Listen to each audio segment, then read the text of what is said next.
What's up, guys? Jaden Sensei here, and welcome. And today, yes, I know today's Sunday.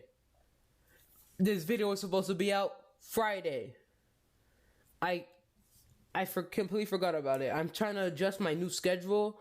Uploads weekdays, no videos weekends. Trying to also have it correlate with how my classes, like my classwork and stuff like that. So, yeah. And today, let's pretend it's Friday. So we doing some Freaky Friday, and we got The Creature in the Forest by Llama Arts. Their channel and this video will be down in the description. I hope you guys enjoy. Let's get into it. What? Let's just get straight into this one. The Creature in the Forest. My parents were traveling for the weekend, as it was their anniversary, and to no surprise, they wanted to be alone. This meant that I had to take care and be in charge of my little brother, Oliver. Our home and neighborhood were surrounded by woods, and Ollie liked ambling around the trail that was behind our house, but he couldn't go back there without permission. So naturally, since I was 18 and he was 10, I'd have to go with him for precautionary purposes. It was a little while before lunch, so I decided to join Ollie in his trek, so that way my appetite would be in a more salubrious state. Okay. It was spring, and the leaves were meager and just starting to grow back onto the trees, which also meant I had to watch out for any sort of dangerous animals that could possibly lurk out and cause harm to any of us. Of course. I could hear Ollie sniffing the air, and then him groaning at something. "Something smells like shit," he said nasally, as he pinched his nostrils shut. "Hey, watch your mouth," I retorted, surprised by the sudden curse. "Just because Mom and Dad aren't here doesn't mean you're allowed to say whatever." I did, however, sniff the air. He was right. There was a smell of rotten meat that permeated my nose. It was like roadkill. I saw what looked like legs by a tree about several yards from us. "Stay right there, okay?" I instructed Ollie. He nodded in agreement while keeping his hand on his nose. I leisurely walked forward and turned the tree to see what the thing was. It was a deer, and it was dead all right. Flies droned and swarmed around it. I was used to seeing dead animals around here. Hunting was pretty frequent. But there was something that rather took me aback. It was the fact that the way its neck had been ravaged into. It was almost entirely gone and torn down to the bone. A bear would go down to the muscle and stop there. But to the bone? This had to have been from something much more vicious. But what? I looked back to see if Ollie had actually done what I urged him to. He did, but he was peering out to the woods. His eyes, so fixated, were filled with concern and his face unnerved. "You okay, bud?" I asked, noticing his expression. "Something's out there," he murmured as he continued to seem alarmed. I looked to see if he was kidding around. All that was in my view were the trees and brush. It might have been a deer or something. "Don't worry so much. Come on, let's go back and get some lunch." And so we did, just to reassure him. I made ourselves some peanut butter and jelly sandwiches as we watched a movie for a bit. Ollie usually liked his sandwiches, and he'd been done with it in a few minutes, but he ate his so sluggishly. I didn't bother asking what he saw, because I figured that he must have scared himself, and that he'd get over it in a while. However, the back of my mind was still unsettled by that deer. How could its neck have been mutilated like that to such a grisly state? Night dawned upon both of us, and Ollie was begging me to let him sleep beside me as I put him to bed. "What's gotten into you?" I asked him. "That thing's still out there. It was staring at me. It was dark and big. Bigger than you." "I'm sure you just scared yourself. If anything was out there, it wasn't anything dangerous." He continued to beg me, but I kept refusing, and told him to close his eyes and that he'd forget about it in the morning. I laid down in my bed, ready for a good rest. I like keeping my TV on just so I have a source of light in my room. I felt my eyes starting to sag and get heavy as I slowly felt myself growing drowsy. There was a sudden snap from outside. It sounded like a stick being splintered. I figured it was some animal, like another deer, but what would be out at this time of night? My TV was still on, so I decided to watch a little bit more, just so I could go back to sleep. Without even thinking, my gaze floated to the window, and my heart punched the inside of my chest. There was something at the window.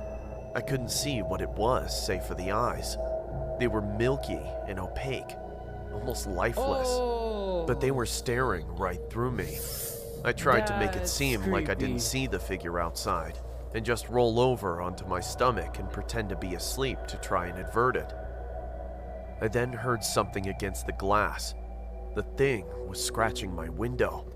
The sound was piercing my ears and grated at my nerves. Should've had your brother by My you. chest started to feel full as my breath started to shorten. My window was starting to open, and I could hear that thing climbing into my room. Its presence was clearly made, as its shadow covered my entire bed in black. I sat there hyperventilating for what seemed like hours until I felt the mattress start to sink in. The springs groaned as the thing had climbed onto the bed. I felt I could literally die from fright right there. The thing started to move across my bed. I was trying my best not to breathe so hard, but I was completely terror-stricken. It then stopped and stood right at my shoulders. I felt its giant feet clasping onto my shoulder blades. I could hardly breathe. I had a mirror to my right that allowed me to see what was above me, and chills ran down my spine. The creature was black, large, and at least 7 feet tall and lanky. Its arms went down to its calves. Its chest leaned over me and stretched to an impossible degree. It didn't even look human or animal. It seemed alien. I shut my eyes tight, hoping that it was just some dream. I could start to hear the creature's heavy breaths and growling. It sounded like a dog, but much more disturbing. As it grasped harder, I feared the worst. My ears were ringing. I wasn't breathing while I bit my tongue. My eyes were shut so tight, and the blood flow in my head stopped almost completely. Something then beckoned it off of me, and the creature leapt off. Yo! What? Nah, I'm about to get copyright for my ringtone. Yo, what? Minor interruption, but let's get straight back into the video. Through my ringing ears, I thought I could hear something like thumps and rusty hinges. I painfully felt the blood flow starting to come back, and I blacked out. Morning came and I had a massive headache now, and my chest felt so tight. I needed to go wake up Ollie and make breakfast, and I reluctantly did so. I went into his room but found his bed empty. I checked all of downstairs to check if he was there somewhere. Nothing. I then thought of the one place he could definitely be if he was hiding. I went outside and took to the path in the back of the woods. I walked some ways while trying to get over the pain in my head when I saw his bare feet by the tree. "Ollie," I said, exhausted and annoyed in my grimace.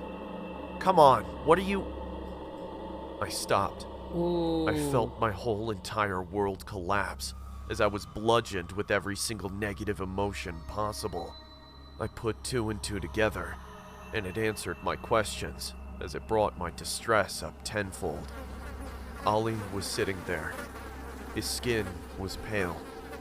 His cloudy eyes trickled with blood, and his neck was mangled to the bone. He was dead. He wasn't lying. That creature was still out there. Well, his brother is dead. Dang. Hope you all enjoyed the video, and thanks for sticking around. The bigger llama plushies are back in stock now. If you missed them before, now is a great time to grab one for 15% off. Llama plushie? The sale is on until midnight on the 15th, and gonna cop one of those. Anyways, if you guys enjoyed the video that was supposed to be out on Friday, but it's coming out today on Sunday, leave a like and subscribe. Really?